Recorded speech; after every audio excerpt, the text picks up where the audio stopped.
yeah, you guys want to start gift giving every single month? Y'all are really quiet.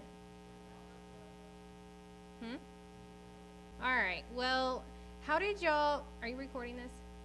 Okay, just making sure. How did y'all feel about the opportunity to give gifts to one another? Okay.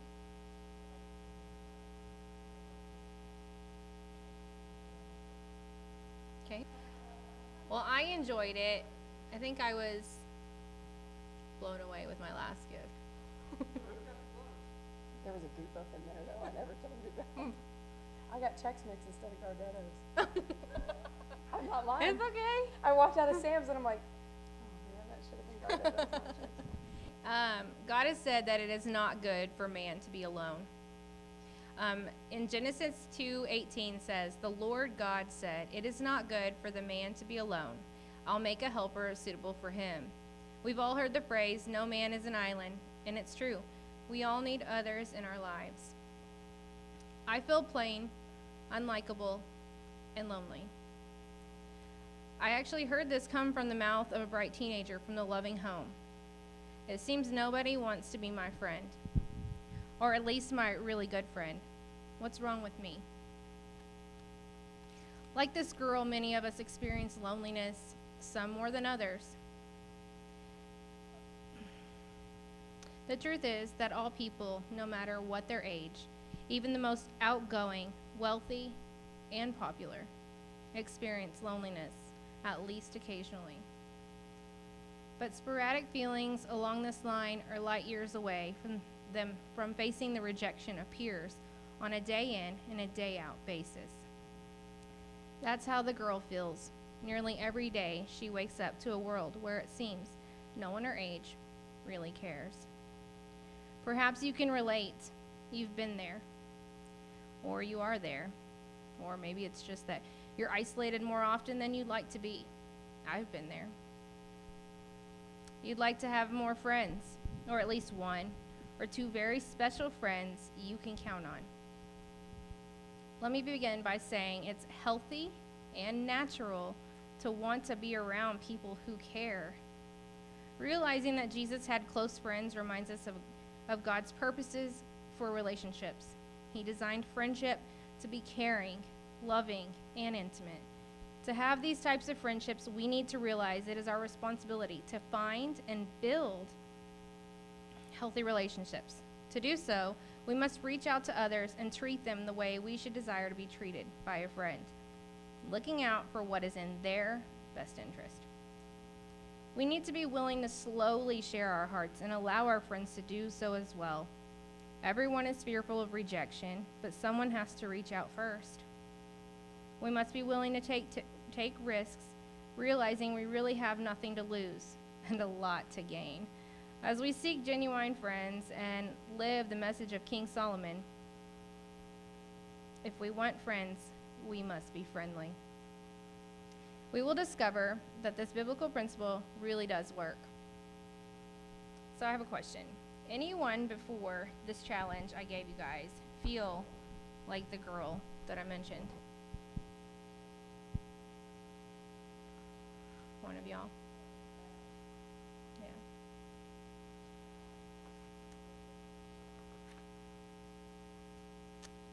Yeah. Anybody else?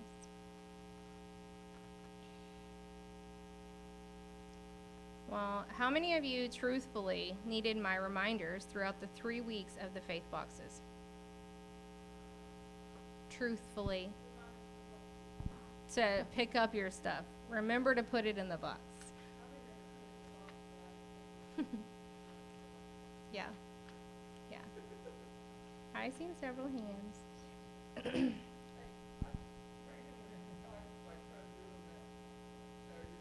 Yeah. Should we need reminders in life to focus on others?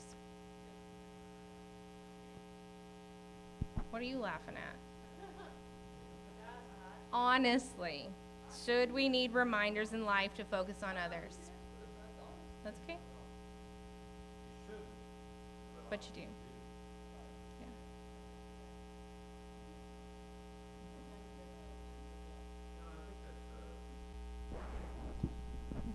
So we're going to look at some biblical principles of a friendship.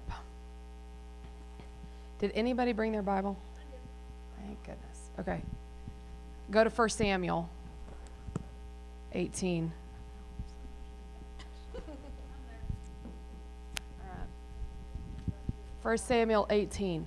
So when we were talking about friendships in the Bible, of course, Jesus had his 12. I think Mary, although Mary and Elizabeth were cousins, I think they were also friends, because Mary, when she was pregnant with Jesus, she went to go see her friend and live 6 months with her. I feel like they would have had to have been friends on some level to survive 6 months together. Right, but another relationship that I really was brought to my mind while studying for this was David and Jonathan. King David, well, David before he became king. Saul was actually king, and then David was going to be anointed as king. But Saul had a son, Jonathan. So we're going to look at this story about David and Jonathan's friendship. And I think this is going to give us some examples of principles of friendship in the Bible. So 1 Samuel 18.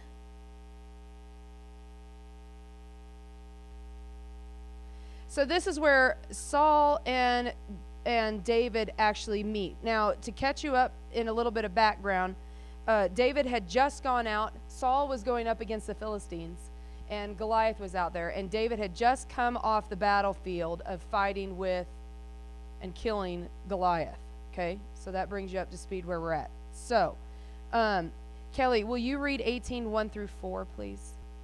So what we've been talking about the last couple Bible studies that Amy's been doing is the focus behind the gift. So I'm going to come at this kind of as if God was giving this gift of friendship and how we need to treat this gift of friendship.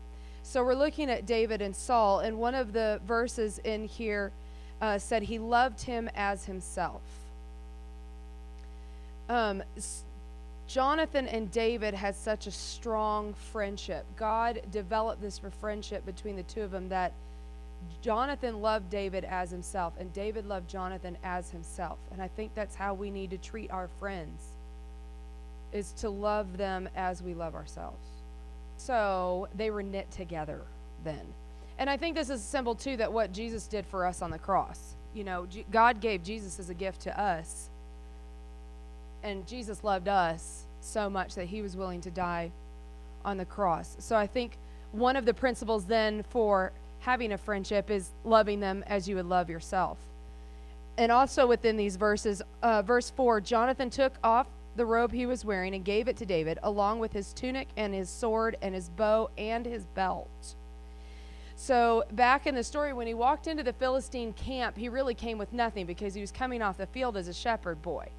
And then within the story of Philistine, Saul said, here, take my armor before you go out. And none of it really fit. He felt very uncomfortable in that armor because that wasn't what he was used to. So then he meets Jonathan. And I think Jonathan was willing to give to David the things that he saw David needed.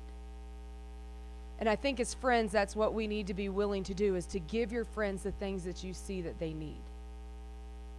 And I think that's part of what giving this gift kind of practice that we just went through is. And it may not have been something that somebody like underwear or socks, that you needed, but it might be just ministering to your soul, and that's something that you needed. Jonathan saw a need for David and wanted to do what he could to give of himself and of his possessions to his friend. So there's another principle, that we need to be able to give our things to our friends, the things that we see that they need. So we're going to move over into 1 Samuel 19. So basically this goes through, Saul gets real jealous over David because David's doing more things than Saul was. Saul is Jonathan's dad. He's also king of Israel. And he knew that there was going to be another king anointed and coming up behind him. So Saul already was kind of on guard. And then here comes David. And everybody's singing, oh, Saul killed his thousands, but David killed his 10,000s. So Saul's starting to kind of get mad at his son's friend, David. Okay? So that's kind of what those, the rest of 18 kind of goes into, but we're going to look into 19. So 19, 1 and 2. So 19:1, Saul told his son Jonathan and all the attendants to kill David. So here he's telling us that he knew David and Jonathan were friends, but he told Jonathan and his attendants to go out and kill David. But what does Jonathan do? So the last part of verse 1, but Jonathan was very fond of David, verse 2, and warned him, my father Saul is looking for a chance to kill you. Be on your guard tomorrow morning. Go into hiding and stay there. I will go out and stand with my father in the field where you are. I'll speak to him about you, and I will tell you what I find out. So another principle, he's going to protect his friend. He's going to stand in the gap for his friend. He saw that David was going to be in danger. And so if you see a friend being in danger, that's the time that you need to step in and say, something's coming. You need to be careful. And then he stood next to his father. So he stood in the gap for David. Sometimes we have to stand in the gap for our friends. And then, this is one of the biggest principles I think that I got out of this, is he spoke up for his friend against the enemy. He went to Saul and said, or he told David, I will stand with my father and I'll speak to him about you, and I'll tell you what he says. But then further on in verse 4, it says, Jonathan spoke well of David to Saul his father and said to him, let not the king do wrong to his servant David. He has wronged you. He has not wronged you, and what he has done has benefited you greatly. He took his life in his hands when he killed the Philistine. The Lord won a great victory for all Israel, and you saw it and were glad. Why then would you do wrong to the innocent man like David by killing him for no reason? So Jonathan stood up for David. He stood up for his friend. And I think that's a principle. To be a good friend, you need to stand up, because sometimes some people are going to be coming into one ear saying, you know, this, that, and you need to kill him. You need to not be his friend. He did this, he did that. But Jonathan stood up for David. Then verse 6, it says, Saul listened to Jonathan and took this oath. As surely as the Lord lives, David will not be put to death. Saul changed his mind because of Jonathan. But Jonathan stood up for his friend. And I think we need to be that protective person. If we go back and talk about friendship being a gift, we need to be protective of that gift. We need to love that gift. We need to share that gift. We need to make sure that we're doing everything we can to keep that gift intact, safe, and be what that gift is supposed to be and what God intended that gift to be. So now we're going to move on to chapter 20. So again, Saul gets really mad and decides that he's going to kill David again. Wishy-washy king. This is also why God said, you know, I'm almost had enough of you, Saul. So it goes in, okay, so now there's a situation again where Saul is out to kill David and Jonathan. And I'm not going to read this whole chapter, but the whole chapter 20 talks about David and Jonathan having this conversation. So David goes to Jonathan and say, your dad's going to kill me. Jonathan says, I'm not real sure I believe you. David says, I'll prove it to you. He says, you go ask your dad and see how he feels when I don't show up to this feast.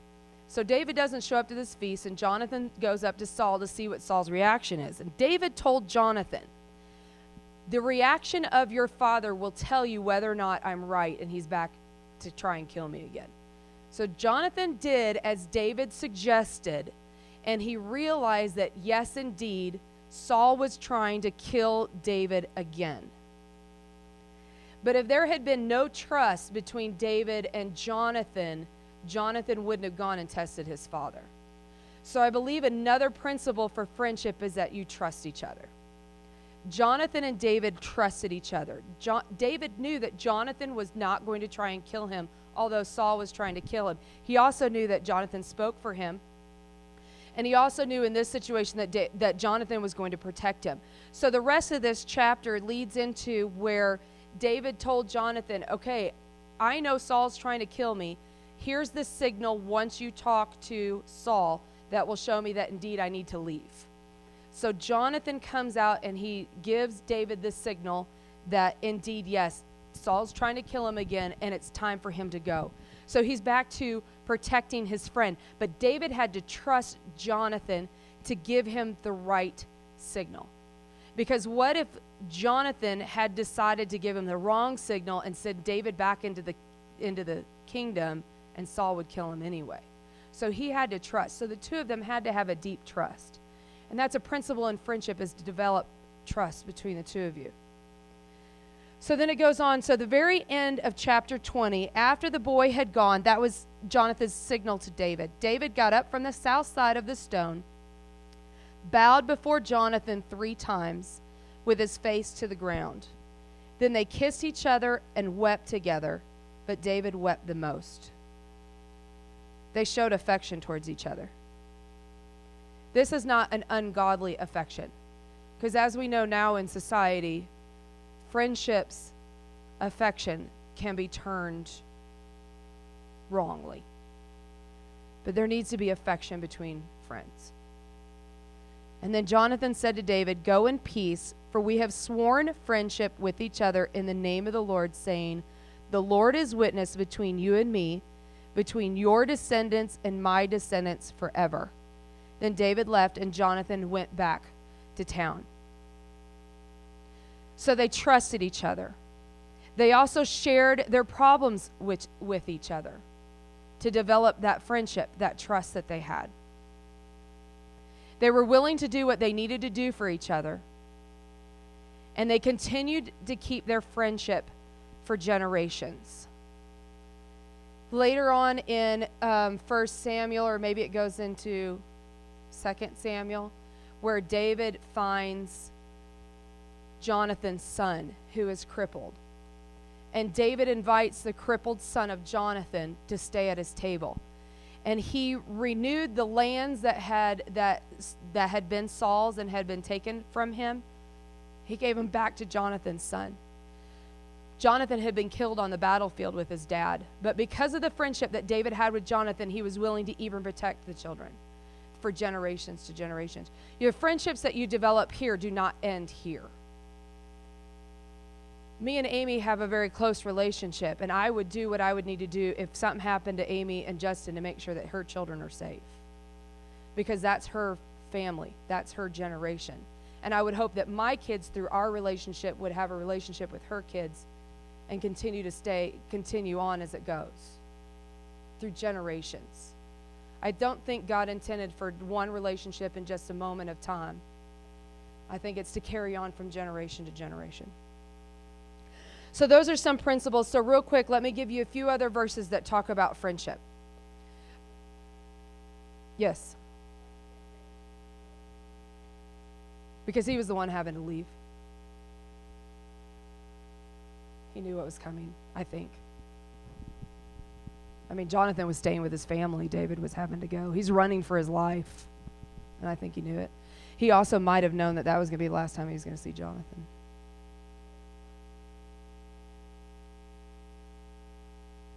Yeah. Yeah, and his best friend's dad's going against his best friend. So Proverbs 17:17 says, "A friend loves at all times."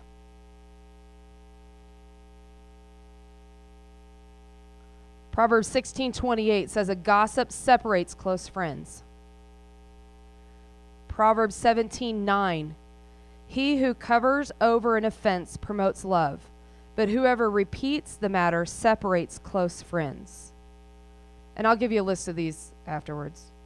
For the sake of time, I'm just moving through them quick. So Proverbs 27:6, "Wounds from a friend can be trusted, but an enemy multiplies kisses."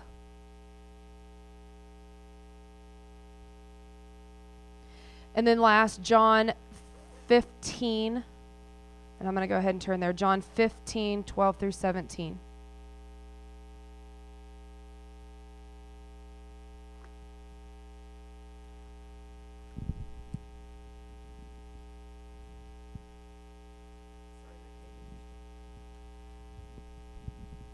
Okay, John 15:12 through 17. Of course, the first two words. My command is this: love each other as I have loved you. Greater love has no one than this, that he lay down his life for his friends. You are my friends if you do what I command. I no longer call you servants, because a servant does not know his master's business. Instead, I have called you friends. For everything that I learned from my Father, I have made known to you. You do not choose me, but I chose you and appointed you to go and bear fruit, fruit that will last. Then the Father will give you whatever you ask in my name. This is my command: love each other.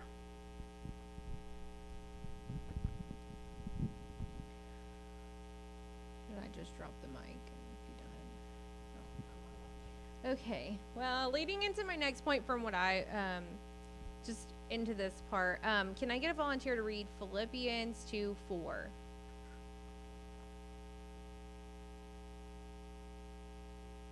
Okay, Kelly. Yes.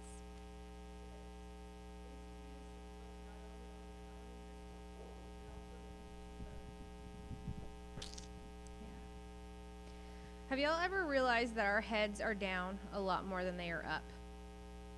You all just looked up at me.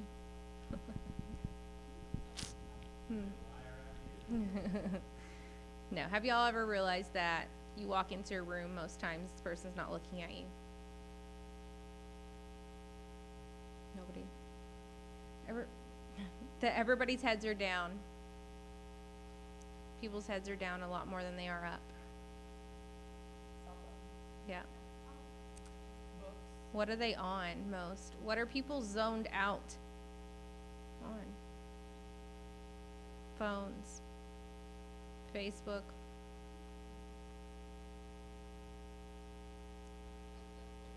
You would, Barry. Picking your nose. The TV. Something always has our attention more than the person having a conversation in front of us. I've been in a restaurant many times. I think I'm really observant, but me and Justin will go out to eat, and I will just realize how many couples are not looking at each other. They are too busy on their phone because their phone is right in front of them.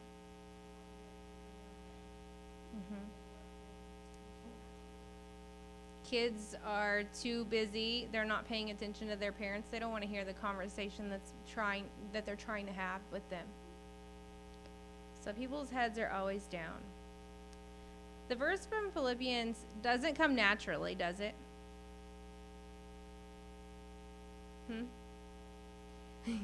The verse of Philippians doesn't come naturally.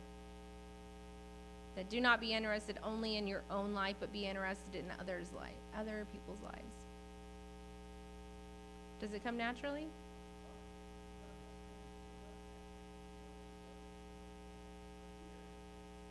Keeping up with the Joneses, yeah, no.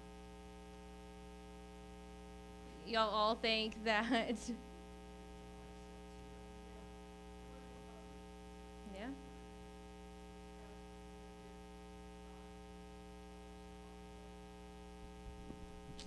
Okay, well then I'm going to be the oddball and say no. You're not the only Yes. no. Okay. Yeah. Okay. I don't know, sometimes I find it hard because I get caught up in all of my stuff. That's My right. kids, my problems, my issues. I don't have time to think about everybody else. I got my own. I don't know. Maybe that's just me. No?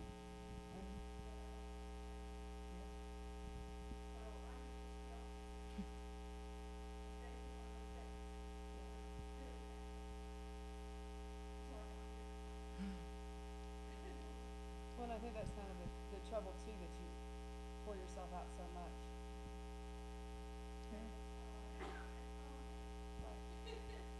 Well, and that's and you're right, and I think that's kind of the difference too. And that's how I think we work together as a church too. You know, because different parts will do different things better than others. Where, for me, I have to think about outside of what's going on. I'll tell on myself because, Amy asked me the other day, are you done with your Bible study? I said, nope, I have no home. I haven't thought about the fact that I have a Monday is coming.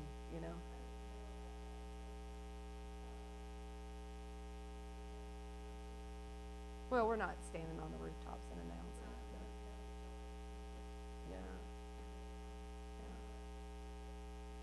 But yeah. But I should have been the one that was knowing that this was coming up and I, you know what I mean? That I just got caught up in everything that I was doing.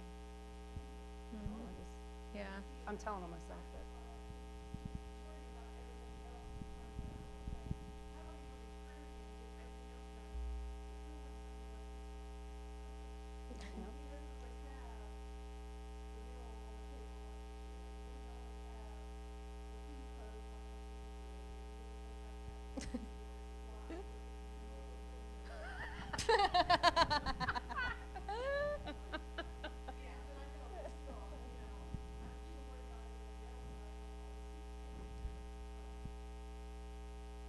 Well, and there are times I think that it comes easy. When I know somebody's going through something, I'm going to be there. I don't care what's going on in my life, Right. But on a day-to-day, natural scheme of things, sometimes it comes hard for me to consider where everybody else is at or what they're going through.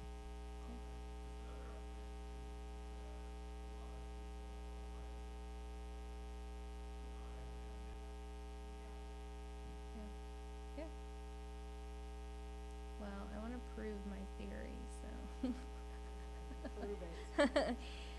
How many times have we in our lives told our children or child to pay attention to us?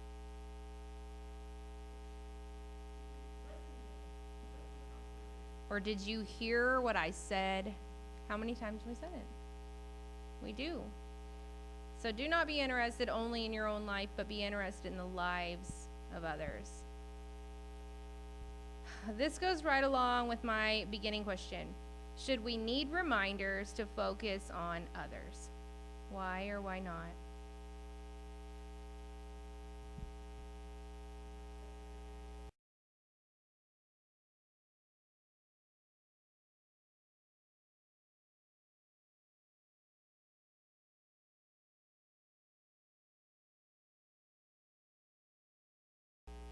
Yeah. Our kids need reminders, right? Yeah. Well, Luke 12, verse 16 through 20 says, and he told this parable. The group of a certain rich man yield an abundant harvest. He thought to himself, what shall I do? I have no place to store my crops. Then he said, this is what I'll do. I'll tear down all my barns, build bigger ones, and there I'll store my surplus grain. And I'll say to myself, you have plenty of grain laid up for many years. Take life easy, drink, and be merry. But God said to him, you are a fool. This very night your life will be demanded from you. Then who will get what you prepared for yourself? The greatest gift we can give someone is our attention. Because your attention is your time, and your time is your life. The one thing we can't ever get back is our time. That is why it is so precious when you give it away. What are some ways that you can turn your attention to the people around you and fill their faith boxes? I keep stumping Kelly like every time. It's okay. If you don't understand what a faith box is, the things that y'all were filling for Christmas are called faith boxes. So I'm just asking, what are some ways that you guys can turn your attention to the people around you? Right.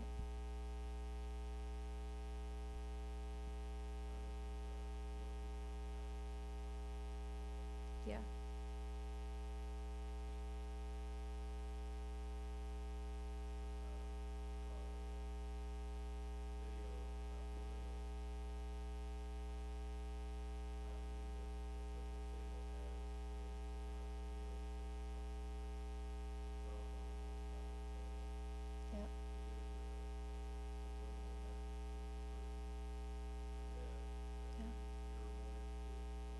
right. Yep. So, what are some ways you can turn your attention to the people around you? I think I think sometimes you can just ask, hey Johnny, what do you need? What do you want from me? I mean, you never know. Without them saying, sometimes they really need something from you. Johnny's been my friend for like 27 years, 28 years. We've been friends since she was 3. We were 3. Yeah. But really, I mean, sometimes it just takes a call. Like, what do you need? What are you looking for? What do you want? Exactly. Yeah. Yeah. Yes. I think you can hide your expression for a little while. At some point, I think you give in to your hidden things that you're trying to hide. I don't.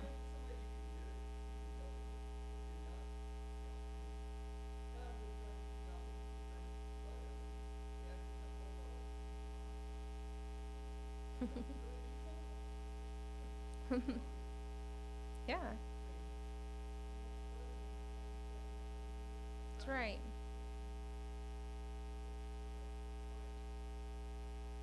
Well, it leads into my question of how do you show others that you're truly paying attention?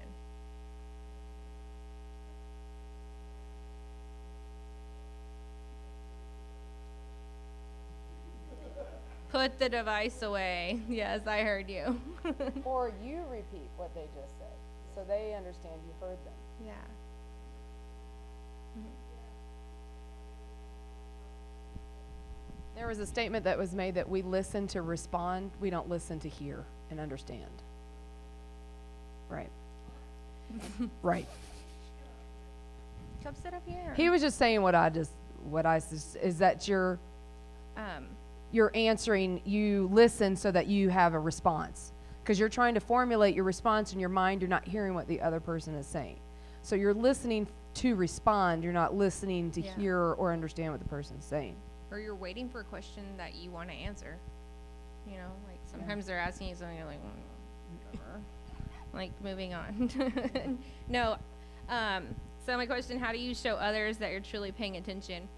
For me, everybody knows what I do. And something that I've learned throughout the last 2 years of what I do is that every day I make it my priority to get online, and Zandy's a great example of this, is I check in. Like, I check in with these people that me and Zandy didn't even know each other until we met each other pretty much on Facebook. And we live in the same town. Exactly. But, I mean, that's how we met. We met online. And, I mean, yeah. And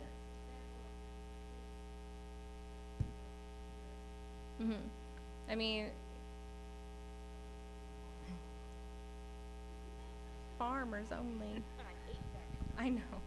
But that's my example is I jump online every day. I mean, I get on, as soon as we get Eli on the bus, I jump online and I check in with these ladies or the guys that we have in our groups. And I make sure that everybody knows that I'm aware and that I want to be aware of what's going on in your life today. I don't check in with them every day, but I make sure that at least I check in with them once a week.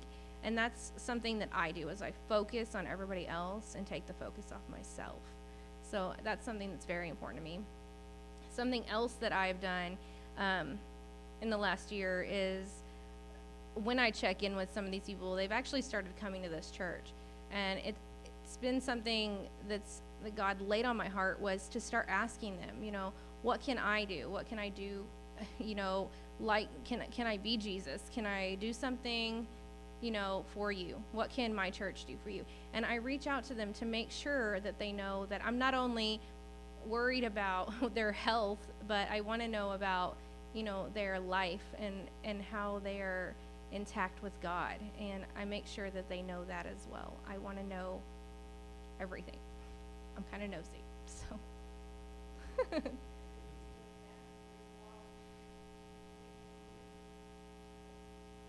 That's awesome. I love that.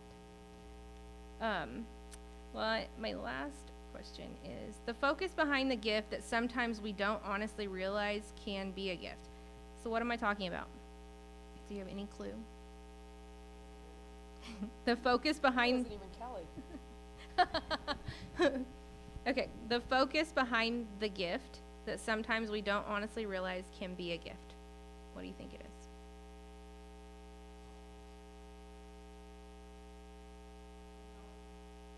Justin's so confused.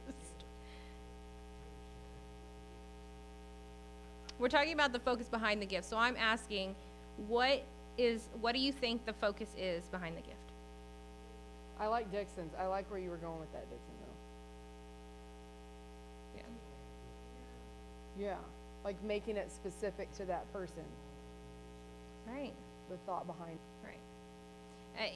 I guess one of my other questions, it's not on here, but one of my other questions is, did you think at any point I was pushing you to find a friend and start giving gifts? No. Justin doesn't have an answer. He's like, what?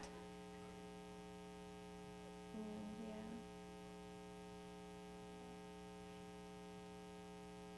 Okay, but why? Mm-hmm. Unique.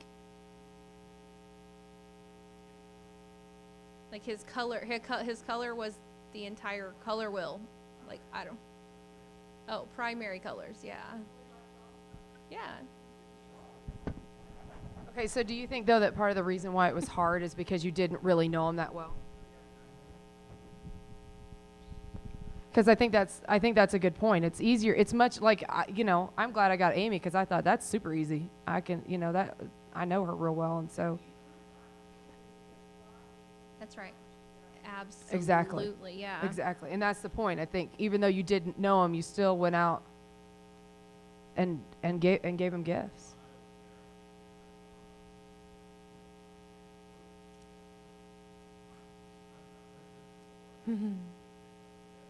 Oh, he was. It's so a good excited. book.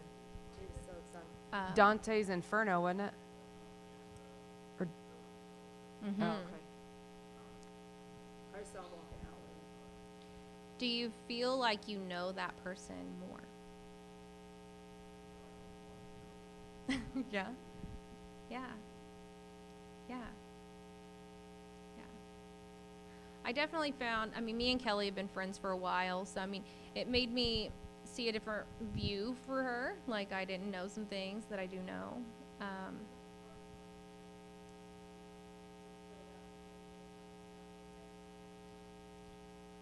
How well did you know yourself? Mm-hmm. Justin.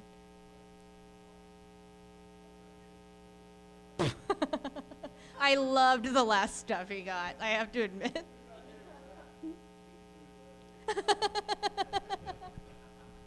Thank you. Please, seriously.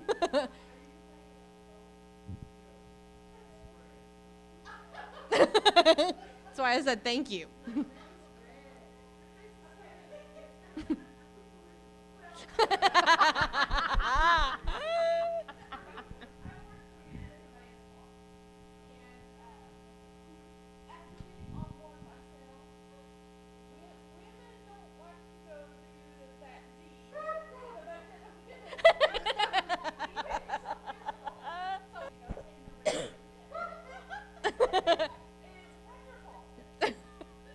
Okay, Barry. Barry needs an oxygen mask right now.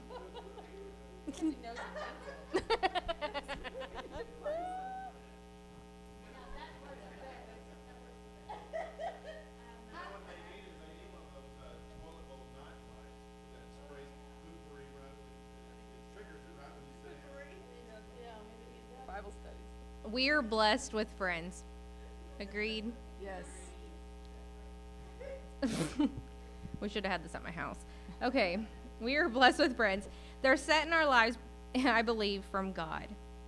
He sets us up at the times we need these people.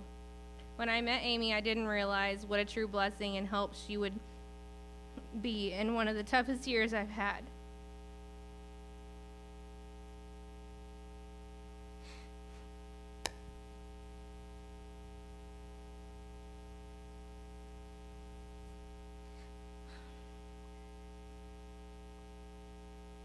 she might not truly realize what a blessing this really has been.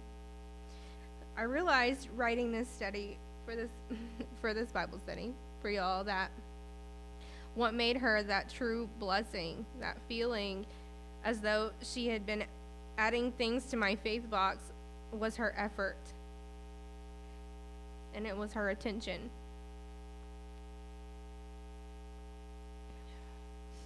When we hear something that we believe our friend needs to know, we need to realize our focus is taken off of them. We believe that letting them in on something that so-and-so said about them will be helpful. But the realization is that to pay attention to them is to allow what we do know sometimes to just reside within us.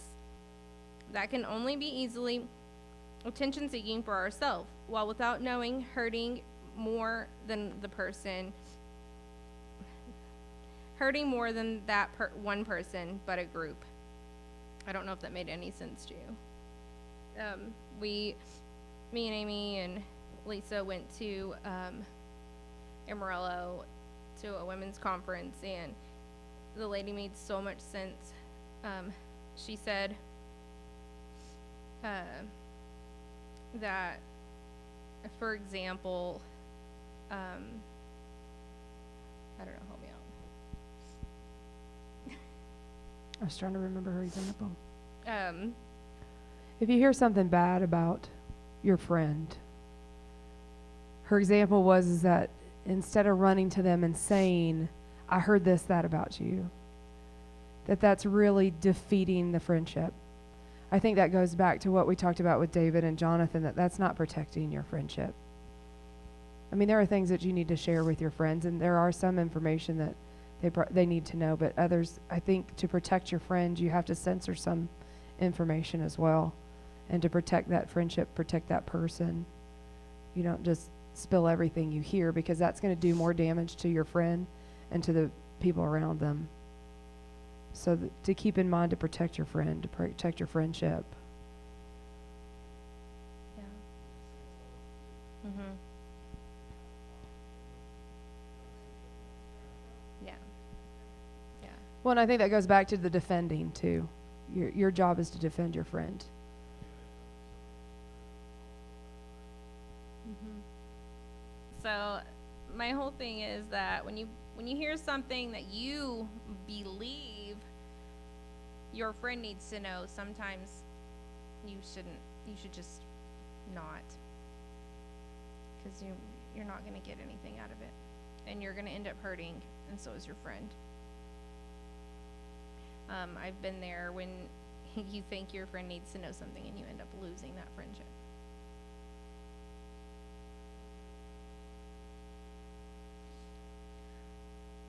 Yeah, sometimes, I don't know. Sometimes they just don't deserve, I mean, it's not that they deserve to know, but sometimes you're actually saving them from the hurt.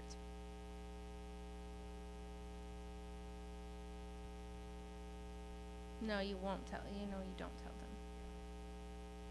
Yeah. Well, to conclude, a gift can be offered but can't be demanded.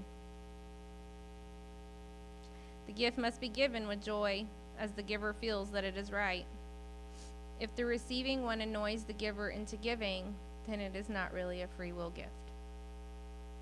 The gift shows the commitment of the one giving. Someone can give great amounts of money, but do it out of a sense of accountability or fear of the embarrassment. On the other hand, someone else may give a small amount simply because they have a desire to do so. That's all I got.